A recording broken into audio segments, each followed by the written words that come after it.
kujiona ya kwamba unaweza mambo yote, maana kuna yule akutiaye nguvu. Bwana Yesu asifiwe. Anza kujiona mtu wa maana. Hebu ukia mwenzako mwambie wewe ni mtu wa maana. Bwana Yesu asifiwe. Usijidharau kuanzia leo, uache kujidharau. Uache kujidharau. Wewe ni mtu wa maana. Mungu alikuumba akiwa na kusudi juu ya maisha yako. Na nilikwambia hivi, kati ya vitu vyote Mungu aliumba, wewe mwanadamu ndiye Mungu aliumba kitu cha dhamana.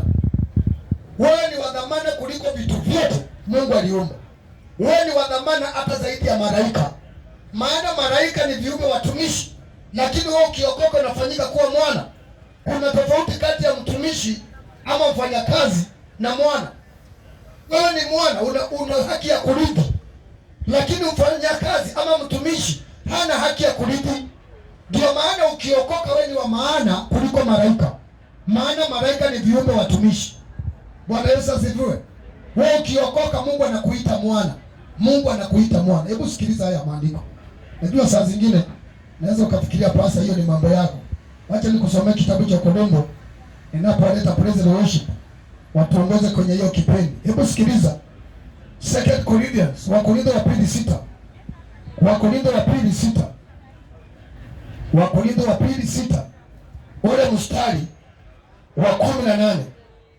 Nitakuwa baba kwenu, nanyi mtakuwa kwangu wanangu wa kiume na wa kike, asema Bwana Mwenyezi. Yaani anasema yeye atakuwa baba kwetu, nasi tutakuwa wana ama watoto wa kike na wa kiume. Yaani ukiokoka unafanyika kuwa mwana wa Mungu.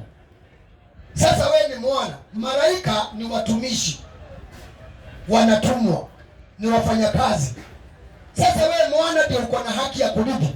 Na ndio jua wewe ni mtu wa maana. Hebu imagine, Yesu hakufa kwa ajili ya malaika. Yesu alikufa kwa ajili ya mwanadamu. Yesu hakufa kwa ajili ya ndege wa angani. Yesu hakufa msalabani kwa ajili ya wanyamapori.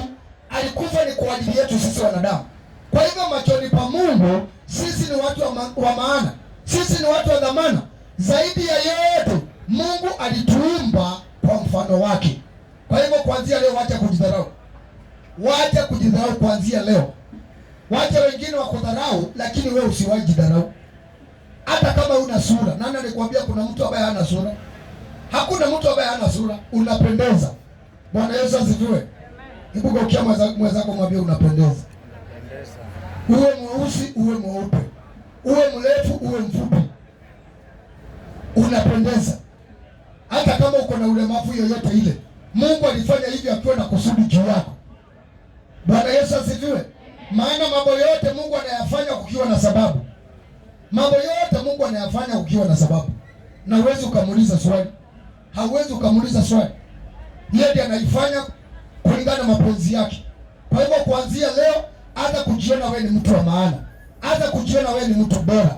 Hata kujiona unapendeza. Hata kujiona unaweza. Hata kujiona wewe ni tajiri. Wacha kujiona maskini. Wacha kujiona maskini.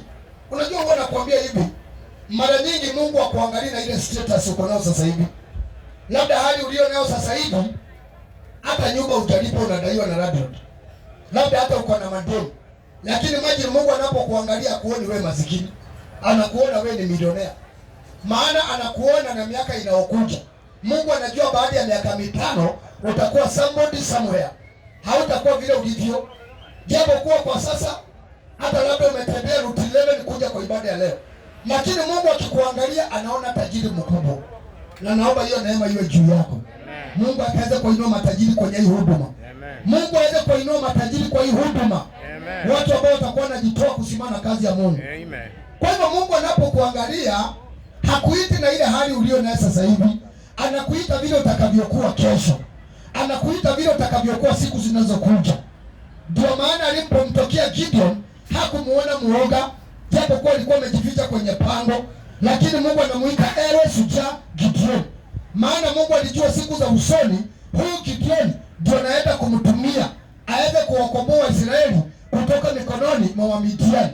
Kwa hivyo Mungu alipomtazama Gideon hakumuona muoga, aliona shujaa.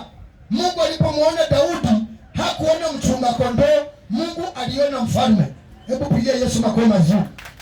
Ni kweli ndio watu wanaweza wakakudharau kwa sababu hawajui kesho yako. Watu wanaweza wakakudharau. Wanaweza wakakuita majina. Laiti wangejua jinsi Mungu ameipangia kesho yako, wangeanza kutafuta uhusiano na wewe kungali mapema. Bwana Yesu asifiwe. Bwana Yesu asifiwe.